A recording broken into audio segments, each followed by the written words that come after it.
queridos irmãos, minhas queridas irmãs, é com grande alegria e satisfação que cumprimento a todos. E nessa nova oportunidade de abrirmos a lição e estudarmos, que o Senhor verdadeiramente possa nos agraciar com suas bênçãos e o Santo Espírito de Deus nos conduzir em seus caminhos. Eu gostaria de convidá-los para uma palavra de oração. Santo Deus, muito obrigado por tudo que Tu tens feito por nós, pelo Teu cuidado, o Teu carinho, o Teu amor por todos nós. Neste momento, ao abrirmos a Tua palavra, nos abençoe, permitindo com que sejamos um instrumento nas Tuas mãos, para que a voz do Teu Santo Espírito e a Tua vontade possa, através de nós, nos ensinar a sabedoria do Teu reino e conduzir em testemunho para que outras pessoas também ao nosso redor possam assim receber o Teu recado. Capacita-nos, unja-nos, perdoa os nossos pecados e faltas, em nome de Jesus. Amém.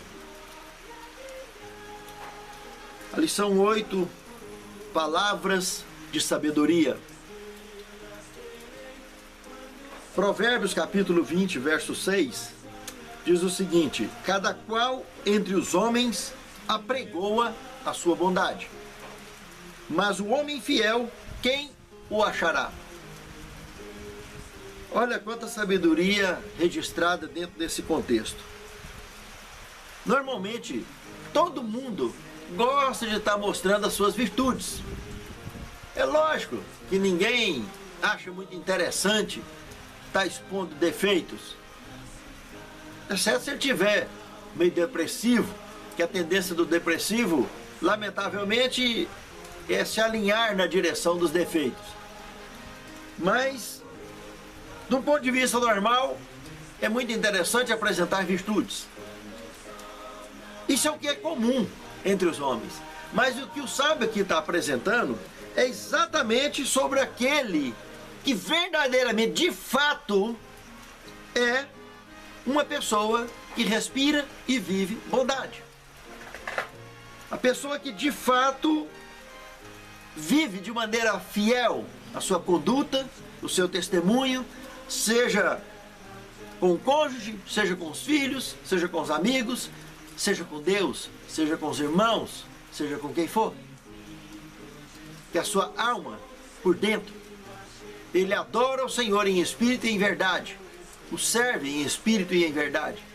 E lembra do que Jesus disse para aquela samaritana no poço? A hora vem, e agora é, em que os verdadeiros adoradores adorarão o Pai em espírito e em verdade, porque o Pai procura a tais que assim o adorem. O Evangelho de João, capítulo 4, verso 23. Ser fiel de fato.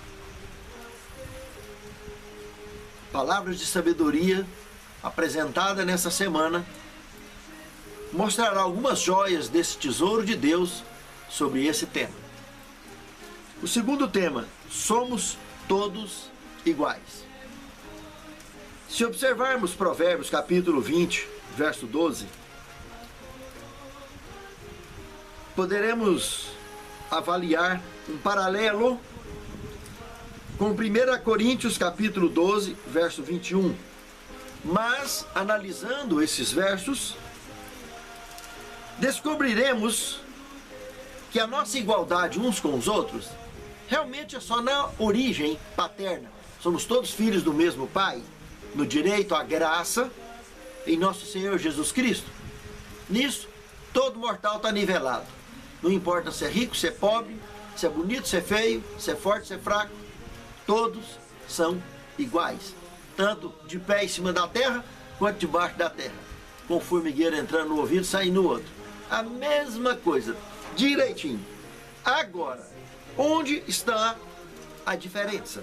Ou onde estão as diferenças? Nós não somos idênticos. Em que sentido? Nós temos o mesmo Pai, contudo, as nossas diferenças entre um e outro expõem exatamente a nossa necessidade de vivermos em sociedade, de vivermos em harmonia uns com os outros. Eu sei fazer alguma coisa, alguém sabe fazer outra coisa, outro sabe fazer outra coisa. A união faz a força. essa diferença que tem entre eu e o meu semelhante mostra que eu preciso dele e que ele precisa de mim. E aí vem a interação, a necessidade de interagirmos uns com os outros e interagirmos de forma pacífica e de forma amorosa e clara, evitando, evidentemente, o egoísmo, buscando apoiar os próprios interesses. Essa interação nos leva a buscarmos uma boa relação também com o nosso Deus. Interagirmos com Deus. Do contrário, se não fossem essas diferenças, principalmente lembrando que todos nós somos um membro do corpo de Cristo, compondo a grande igreja universal, eterna, aquela igreja que envolve a estrutura eterna do grande Deus. Imagina que se cada um de nós compomos um tijolo que monta a igreja, é assim que ela se estrutura. O alicerce dessa igreja é o próprio Cristo. E isso não é diferente na sociedade. Cada lar, cada membro de uma família compõe alguma coisa diferente dentro de casa. A união de todos, a composição de todos traz a estruturação, traz a firmeza. E isso é muito sério, porque se nós não nos relacionarmos bem, seja na sociedade, seja no trabalho, seja na igreja, como estará o nosso bem-estar? Como estarão as nossas emoções? Como estará a nossa autoestima? Do contrário, se nos relacionamos bem em casa, se nos relacionamos bem no trabalho, se nos relacionamos bem na igreja, se percebemos que as pessoas gostam de nós gostamos dessas pessoas, e isso traz alegria, isso traz correspondência interativa, é uma forma de comunicação de autoestima. Estando feliz, eu estimulo a felicidade de alguém. Estando alegre, eu estimulo a alegria de alguém. Compreender isso nos leva realmente à característica dessa interação que nos faz feliz e nos mostra que verdadeiramente somos iguais. Todos dependemos uns dos outros e principalmente de nosso Senhor. O terceiro tema, o teste da vida. Provérbios capítulo 20, verso 6, trabalha exatamente com a abertura da lição. O homem fiel, quem o achará?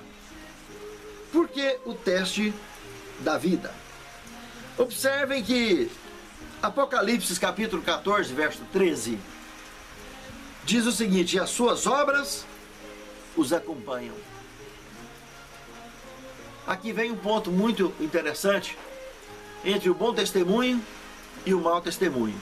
Pessoas que não se preocupam com a conduta, com o testemunho, não se preocupa com a verdadeira imagem que deveríamos nos preocupar, que é a imagem moral, é a imagem do relacionamento fiel. O mau testemunho, a pessoa morre. Talvez as suas obras já pagaram antes dele morrer. Morreram antes. Porque nada que ele faz tem valor. Muito pelo contrário, por dar mau testemunho, tudo que ele faz causa constrangimento nas pessoas, causam tristeza, causam ódio, raiva e muitos sentimentos do gênero. E quando esses morrem, ninguém lembra. Com pouco tempo isso apaga. Descansa as pessoas que estão em volta, lamentavelmente. Mas o bom testemunho é tão interessante que as pessoas morrem, descem ao sono da morte, como diz a Bíblia, mas as suas obras são imortalizadas. Ninguém esquece uma obra bonita, porque aquilo marca a história. Quem esqueceria o descobridor da sua nação, do seu continente? Quem esqueceria quem criou a lâmpada? Quem esqueceria de quem criou tantas coisas desse mundo? Tantas invenções, e os seus nomes são lembrados por centenas e centenas de anos, ou milhares de anos. Os feitos bíblicos. Salomão viveu há quantos anos antes de Cristo? 900 anos. Davi, 1000 anos. E Adão, quantos anos? E Noé? Sabe, irmãos, ninguém esquece os seus feitos, porque tudo que é bom testemunho é imortalizado. Já parou para pensar que a sua vida, a minha vida, precisa fazer com que o nosso testemunho também seja imortalizado? O mundo ao nosso redor é evangelizado pelo nosso testemunho. O testemunho fala mais alto do que palavras. Muitas vezes não precisa de você falar nada para ninguém. Sua forma de você viver, de respeitar as pessoas, de tratar as pessoas, é suficiente para você atraí-las para os pés de Cristo.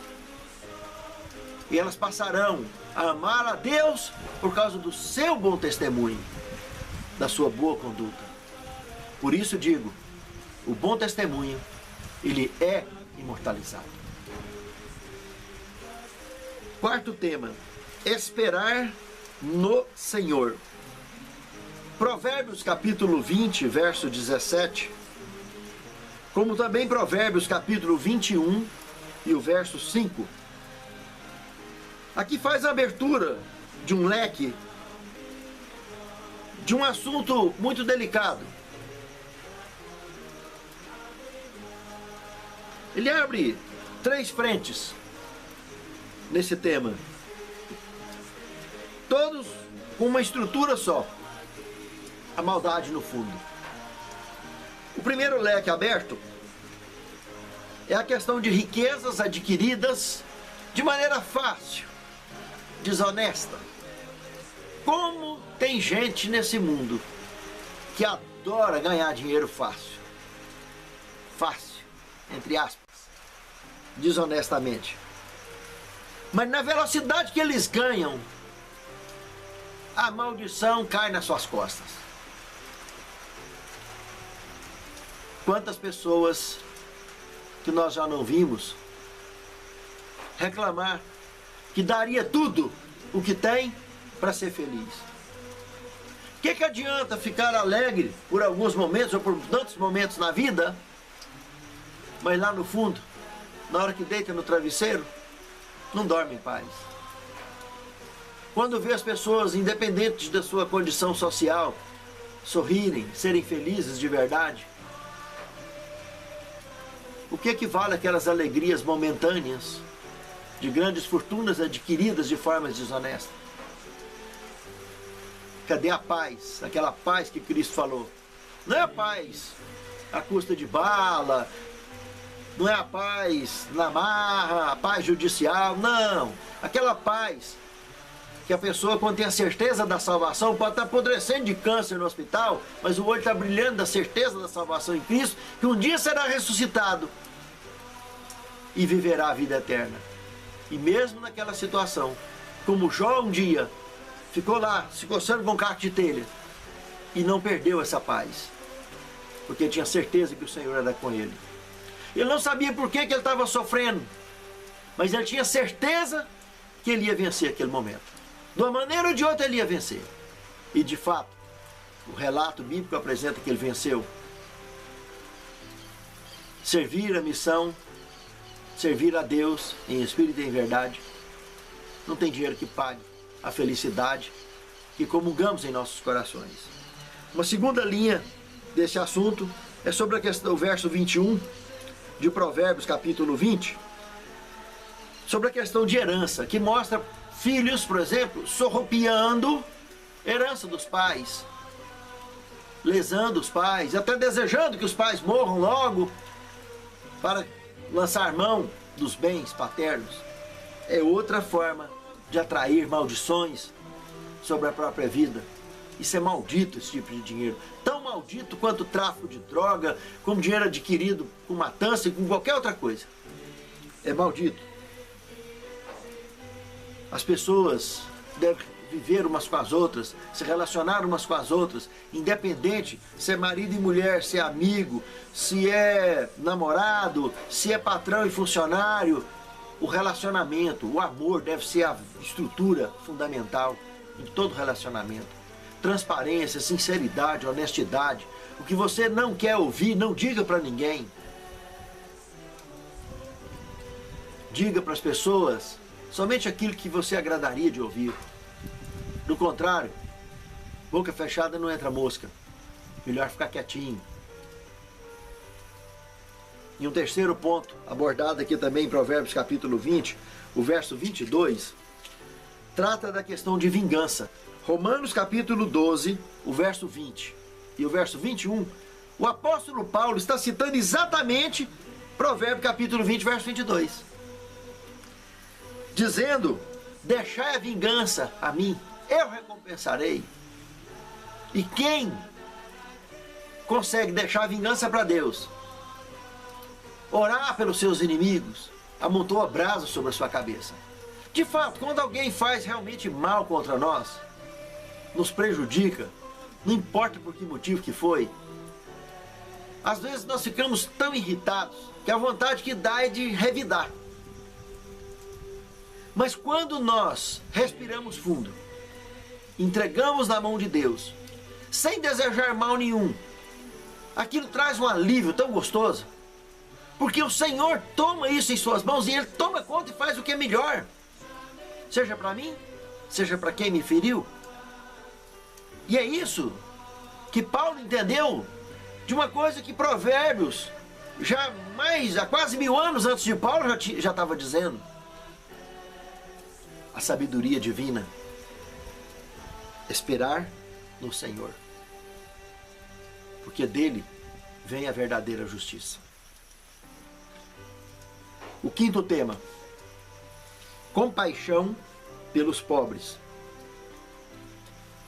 Provérbio capítulo 22, o verso 2. Também no capítulo 19, o verso 17.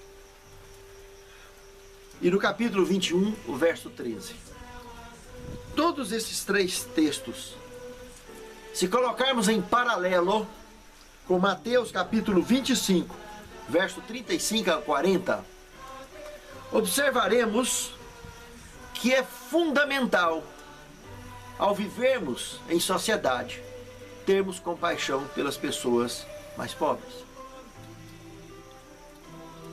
Jesus aqui em Mateus, ele abre uma parábola sobre as ovelhas e os cabritos. E ele faz um comentário que naquele grande dia, quando ele voltar, que a maior promessa da Bíblia Sagrada, que todos sabem disso, é a volta de Cristo. Não tem motivo religioso algum maior do que esse. Certeza que ele vai voltar um dia. Só que ele aqui disse que o dia que ele voltar, ele vai colocar as ovelhas do lado direito e os cabritos do lado esquerdo. E vai dizer para as ovelhas, bem-vindo, benditos de meu Pai. Porque no dia em que eu tive fome, me destes de comer. No dia em que eu tive sede, me deste de beber. No dia em que eu tive nu, me vestistes. No dia em que eu estive preso, me visitastes. Quando eu estive doente, me visitastes. Etc, e etc, e etc. Aí ele disse que as ovelhas, alguém levantou no meio das ovelhas e perguntou, Senhor, quando foi que tiveste sede e te demos de beber? Quando foi que tiveste fome e te demos de comer? quando foi que estiveste nu, vestimos? Jesus disse: tudo ao que vocês fizeram ao menor desses pequeninos, foi o que fizestes a mim. Por outro lado, ele olhará para os cabritos e dirá: malditos, vá para o fogo que está preparado para o diabo e seus anjos. Porque no dia em que eu tive sede, não me saciaste a sede. No dia em que eu tive fome, não me alimentaste. No dia em que eu estive nu, não me vestiste. No dia em que eu estive preso, não me visitaste. E etc, e etc, e etc. E alguém dos cabritos levantou e perguntou: Senhor, quando foi que te vimos com sede e não te saciamos a sede? Que te vimos com fome e não te saciamos a fome? Que te vimos nu e não te vestimos? Que te vi doente e não te visitei? Tudo o que deixaste de fazer ao menor desses pequeninos é o que deixaste de fazer a mim. Velha parábola das ovelhas e dos cabritos.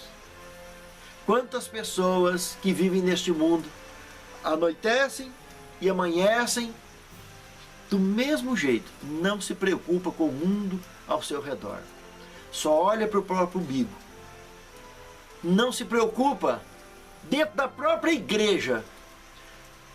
Quando estamos ali, quem sabe, ouvindo a lição ou sermão, ou passando lição ou sermão, alguém pode estar do nosso lado com o estômago doendo, porque não tinha o que comer naquele dia. Cadê a sua interação? Cadê a sua espontaneidade de ser amigo de quem está ao seu lado de fato? Para conhecer o que verdadeiramente ele está passando.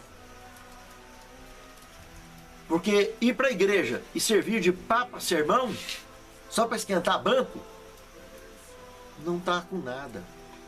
Nós precisamos de ir para a igreja, mas interagir com Deus e com o semelhante que está ao nosso lado. Visitar aquele semelhante. Lá no seu trabalho, você tem amizade com seus colegas de trabalho? Com seus chefes? Com seus subalternos?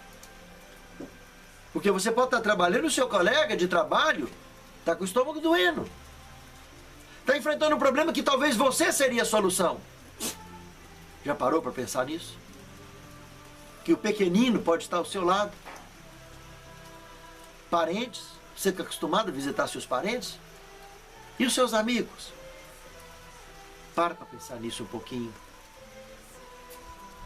Compaixão pelos pobres.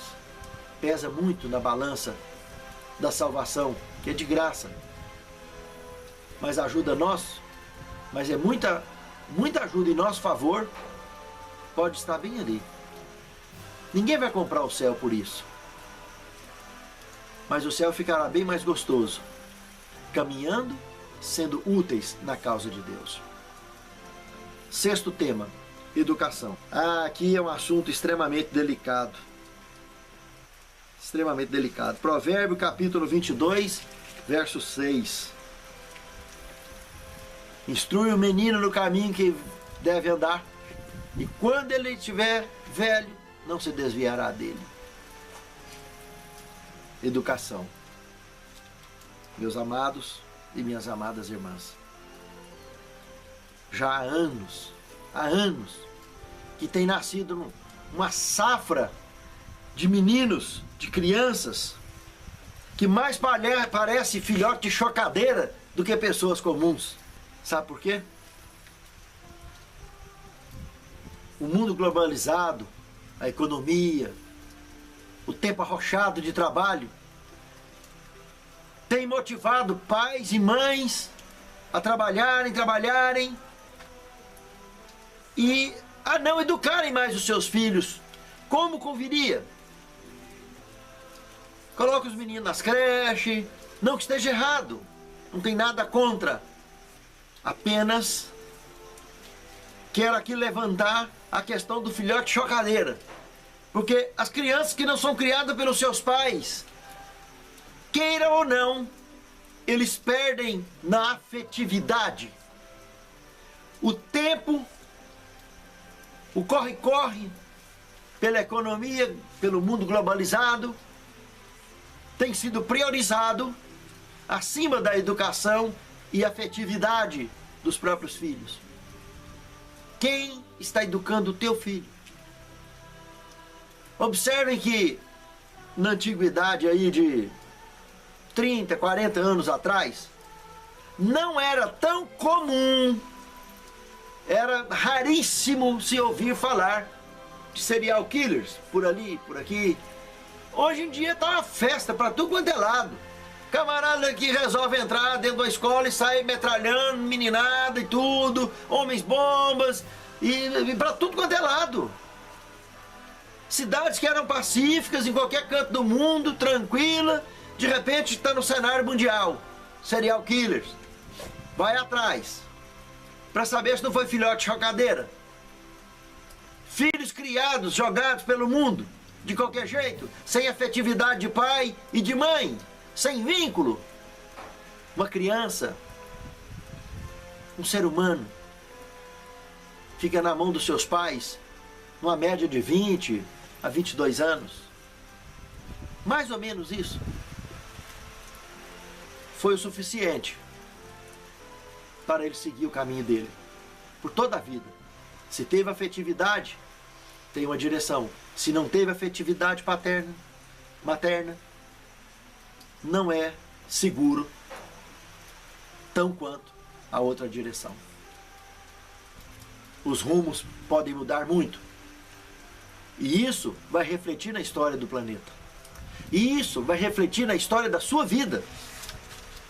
Porque aquele serial killer que foi preso ou que foi morto, tudo que ele fez, quem é o pai dele? Você. Quem é a mãe dele? É você. Você que é o irmão, que é a irmã. Toda vitamina que se joga no ventilador vem na gente de alguma maneira. Tá certo que eu não vou pagar pelo pecado dele, mas eu vou penar, eu vou colher frutos que eu poderia ter evitado, simplesmente se eu tivesse dedicado tempo para ter mais afetividade. Porque se eu fiz da minha parte e o filho não fez da dele, pelo menos eu vou deitar em paz, porque eu fiz da minha parte. Pense nisso, meu amado irmão. Pense nisso, minha amada irmã.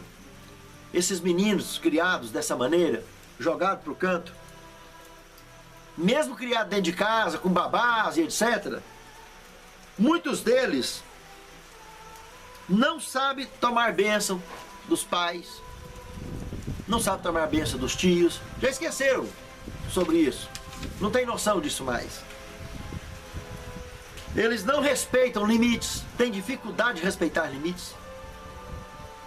Eles vivem em casulos, parecendo aqueles casulos realmente de borboletas.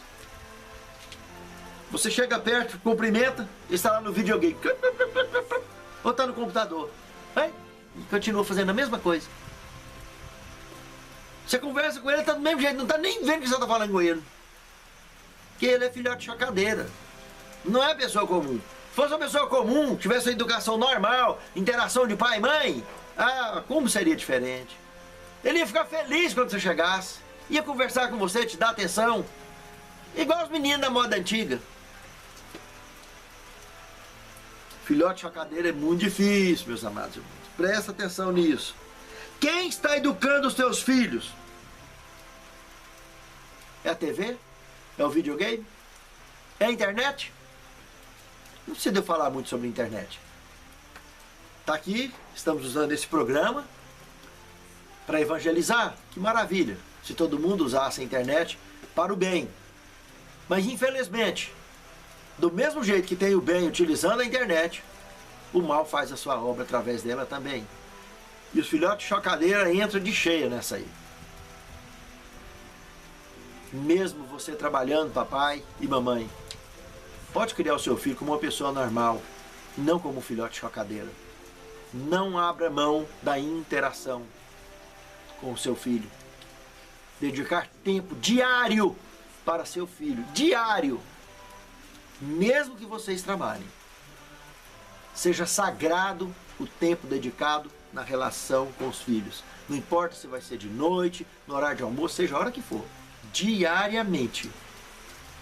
Você poderá evitar de criar um filhote de chocadeira, entre aspas. Sétimo tema, o exemplo é fundamental. Eu citaria aqui um texto da Pena Inspirada, de Orientação da Criança, página 151. Os pais devem ser modelos de veracidade, pois essa é a lição diária que deve ser impressa no coração da criança.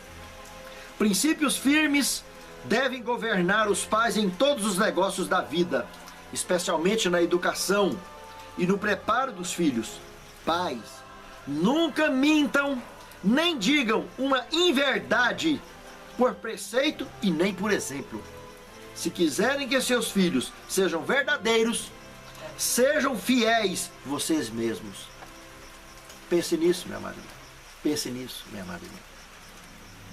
Que o Senhor nos abençoe, que essa seja a nossa decisão de andar assim, diante do Deus e diante dos homens.